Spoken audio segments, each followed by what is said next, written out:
Breaking news. నైరుతి రుతుపవనాలు కేరళ తీరాన్ని తాకాయి. 8 రోజుల ముందుగానే ప్రవేశించాయి. అయితే జూన్ మొదటి వారంలో తెలంగాణకి ఎంట్రీ ఇచ్చే అవకాశం ఉందని వాతావరణ శాఖ తెలిపింది. నిన్న తూర్పు అరేబియా సముద్రంలో కొనసాగిన అల్పపీడనం నేడు వాయుగుండంగా మారింది. రత్నగిరి, దాపోలి దగ్గర తీరం దాటే అవకాశం ఉన్నట్లు వాతావరణ శాఖ అధికారులు తెలిపారు. ఈ కారణంగా తెలంగాణ వ్యాప్తంగా మరో 4 రోజుల పాటు వర్షాలు కురిసే అవకాశం ఉంది.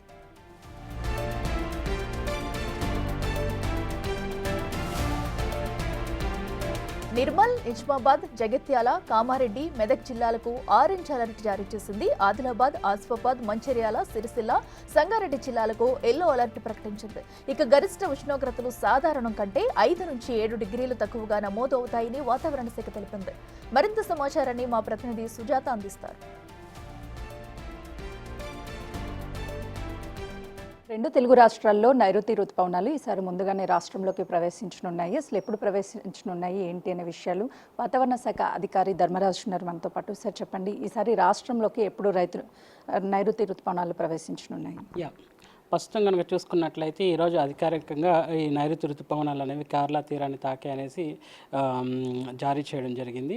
సో ఇవి ప్రస్తుతం చూసుకున్నట్లయితే వాతావరణ పరిస్థితులన్నీ కూడా అనుకూలంగా ఉండడం వల్ల ఇవి మరింత పురోగతి చెంది ఇటు ఉత్తరం వైపు కదిలాడే అవకాశం అయితే కనిపిస్తుంది. ప్రస్తుతం కనుక చూసుకున్నట్లయితే ఈ నైరుతి ఋతుపవనాలు అనేవి అండమాన్ నికోబార్ దీవులను 13 మే కల్లా కూడా తాకినప్పటికీ కూడా క్రమేపీ కేరళ తీరాన్ని తాకడానికి కొంచెం సమయం పట్టింది. ప్రస్తుతం వాతావరణ పరిస్థితులు అన్నీ అనుకూలంగా ఉండడం వల్ల ఇటు కొమరన్ ఏరియా, అలాగే చూసుకున్నట్లయితే మాల్దీవులు, ఈవెన్ లక్షద్వీప్, ఇవన్నీ ఏరియాస్ని తాక్కుని ప్రస్తుతం నైరుతి ఋతుపవనాలు అనేవి వ్యాపించాయి. కేరళ తీరం అంతా కూడా వ్యాపించాయని చెప్పొచ్చు.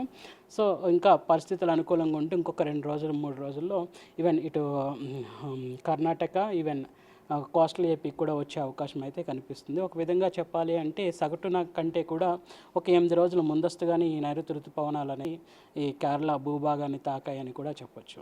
ఏ జిల్లాలకు వర్ష సూచన ఉంది?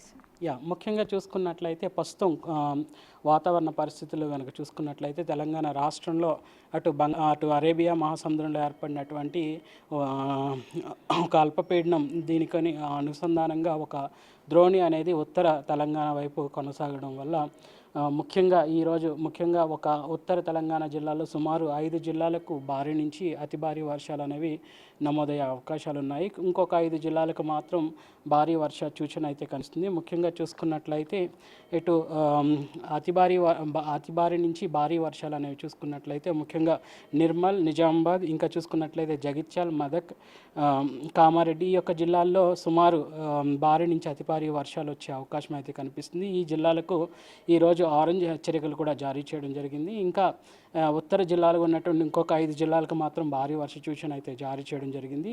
ముఖ్యంగా అటు సంగారెడ్డి, ఆదిలాబాద్, కొమరంభీం, ఇంకా చూసుకున్నట్లయితే మంచిర్యాల్, రాజన్న సిరిసిల్ల, ఈ యొక్క 5 జిల్లాలకు కూడా భారీ వర్ష సూచనలు అయితే ఉన్నాయి. మిగిలిన జిల్లాలకు కనుక చూసుకున్నట్లయితే తేలికపాటి నుంచి మోస్తారు వర్షాలు ఉండే అవకాశం అయితే కనిపిస్తుంది. రానున్న 2 రోజుల్లో హైదరాబాద్లో వాతావరణ పరిస్థితి ఏ విధంగా ఉండబోతుంది? ముఖ్యంగా చూసుకున్నట్లయితే సిటీ కనుక చూసుకున్నట్లయితే అటు తేలికపాటి వర్షపాతంతో పాటు ఈదుడుగాలుల ప్రభావం అనేది కూడా స్పష్టంగా కనిపిస్తుంది. సో ఈదుడుగాలు కనుక చూసుకున్నట్లయితే గంటకు 30 నుంచి 40 కిలోమీటర్ల మేర ఈదుడుగాలుల ప్రభావం ఉండే అవకాశం అయితే కనిపిస్తుంది. రానున్న 3-4 రోజులు కూడా తేలికపాటి నుంచి మోస్తారు వర్షాలు వాటితో పాటు ఉరుముల మెరుపులతో కూడిన వాతావరణం అనేది కనిపించే అవకాశం అయితే కనిపిస్తుంది. ఇప్పటి వరకు రాష్ట్రంలో అత్యధిక వర్షపాతం ఎక్కడ నమోదైంది, ఎక్కడ నమోదయ్యే అవకాశం ఉంటుంది? ముఖ్యంగా చూసుకున్నట్లయితే నిన్నటి కనుక నమోదైనటువంటి వర్షపాత గణాంకాలు కనుక చూసుకున్నట్లయితే ముఖ్యంగా కొమరంభీంలో మనకి సుమారు 6 సెంటీమీటర్ల వరకు కూడా వర్షపాతం అనేది నమోదైంది. ఇంకా చూసుకున్నట్లయితే మంచిర్యాలలో కూడా 5 సెంటీమీటర్ల వరకు కూడా వర్షపాతం అనేది నమోదైంది. నిజామాబాద్, జగిత్యాల్, ఇంకా నిర్మల్లో సుమారు 5 సెంటీమీటర్ల మేర వర్షపాతం అనేది కూడా నమోదైంది. జిల్లా అధికార యంత్రాంగానికి కావచ్చు, అటు జీహెచ్ఎంసీకి కావచ్చు, ఎలాంటి సూచనలు చేస్తున్నారు? ముఖ్యంగా చూసుకున్నట్లయితే ఈరోజు ఉత్తర తెలంగాణలో భారీ నుంచి అతి భారీ వర్షాలు అనేవి సుమారు 10 జిల్లాలకు వార్నింగ్స్ అనేవి, కొన్ని జిల్లాలకు ఎల్లో హెచ్చరికలు, కొన్ని జిల్లాలకు ఆరెంజ్ హెచ్చరికలు కూడా జారీ చేయడం జరిగింది. సో ముఖ్యంగా ఈ యొక్క సీజన్ కనుక చూసుకున్నట్లయితే అటు పంట కోతలు కోసేసి ఆల్మోస్ట్ ఇవి పంటను అమ్మే సమయం కాబట్టి ముఖ్యంగా రైతాంగం ఎక్కడైతే పంట కోస్తారో ఆ పంటను మాత్రం సురక్షిత ప్రాంతాలలో ఈ యొక్క వర్షపాతం నుంచి తడవకుండా కాపాడుకోవాలి. ముఖ్యంగా రైతులు కనుక చూసుకున్నట్లయితే ఈ 2 రోజులు వర్షాలు అనేవి ఎక్కువ పడుతుంటాయి కాబట్టి ఈ 2 రోజులు కూడా ఇటు పంటలకు ఎరువు కానీ అటు మందులు కానీ వేయడం అనేది చేయకూడదు. ముఖ్యంగా మ్యాంగో సీజన్ కాబట్టి ఈ సమయాల్లో ముఖ్యంగానే ఈదురుగాల ప్రభావం అనేది ఉంటుంది కాబట్టి ముందస్తుగానే ఈ మ్యాంగోస్ కానీ ఇవి పంటలు పళ్ళకాయలు అనేవి ముందుగానే కోసి మార్కెట్కి పట్టుకువెళ్ళాలి. సో ఈదురుగాల ప్రభావం ఉండే సమయాల్లో మాత్రం ఈ పంటకి నష్టం చేకూరుస్తుంది. ముఖ్యంగా రైతులు ఈ సమయాల్లో మాత్రం ఈదురుగాలు ఉరుములు మెరుపులతో కూడిన వాతావరణం ఉన్నప్పుడు మాత్రం షార్ట్ సర్క్యూట్ అనేది అవుతూ ఉంటుంది కాబట్టి ఈ సమయాల్లో మాత్రం మోటార్స్ ఆపరేట్ చేయడం కానీ విద్యుత్ పరికరాలకు దూరంగా ఉండడం అనేది చేస్తూ ఉండాలి. ఎందుకంటే షార్ట్ సర్క్యూట్ వల్ల ప్రాణ నష్టం కూడా ఉంటుంది కాబట్టి ఇట్లాంటి హెచ్చరికలు అనేవి ఎప్పటికప్పుడు ఆయా జిల్లాలకు ఎక్కడైతే వర్షపాతం అధికంగా నమోదవుతుందో ఆయా జిల్లాలకు యంత్రాంగానికి కూడా ఎప్పటికప్పుడు హెచ్చరికలు అనేవి పంపించడం కూడా జరుగుతుంది.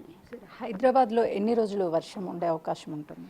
ముఖ్యంగా చూసుకున్నట్లయితే నగరంలో కనుక చూసుకున్నట్లయితే ఈరోజు తేలికపాటి నుంచి మోస్తారు వర్షాలు ఈదురుగాలతో కూడినటువంటి వర్షం ముఖ్యంగా గంటకు 30 నుంచి 40 కిలోమీటర్ల మేర ఈదురుగాలి ప్రభావం ఉండే అవకాశం అయితే కనిపిస్తుంది.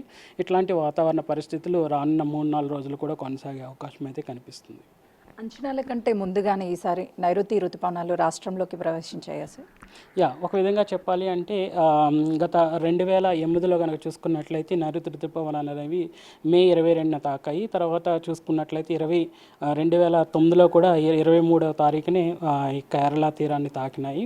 ఈ సంవత్సరం అంటే సుమారు 17 సంవత్సరాల తర్వాత ఈ నైరుతి రుతుపవనాలు అనేవి కేరళ తీరాన్ని తాకాయి అనేసి చెప్పవచ్చు. ఈసారి మే 24నే ఒక ముందస్తుగా 8 రోజుల ముందస్తుగానే ఈ కేరళ తీరాన్ని తాకినాయి. కాబట్టి ఒక విధంగా చూసుకున్నట్లయితే సగటున మన రాష్ట్రానికి తెలంగాణ భూభాగానికి కనుక ఈ యొక్క నైరుతి ఋతుపవనాలు అనేవి తాకాలి అంటే సగటున కనుక తీసుకున్నట్లయితే 10 జూన్ కల్లా కూడా మనకి రాష్ట్రానికి తాకుతుంటాయి. ఒక ముందస్తుగానే కేరళ తీరాన్ని ఈ నైరుతి ఋతుపవనాలు అనేవి తాకాయి కాబట్టి ముందస్తుగానే మన రాష్ట్రానికి కూడా నైరుతి ఋతుపవనాలు అనేవి వచ్చే అవకాశం అయితే స్పష్టంగా కనిపిస్తుంది.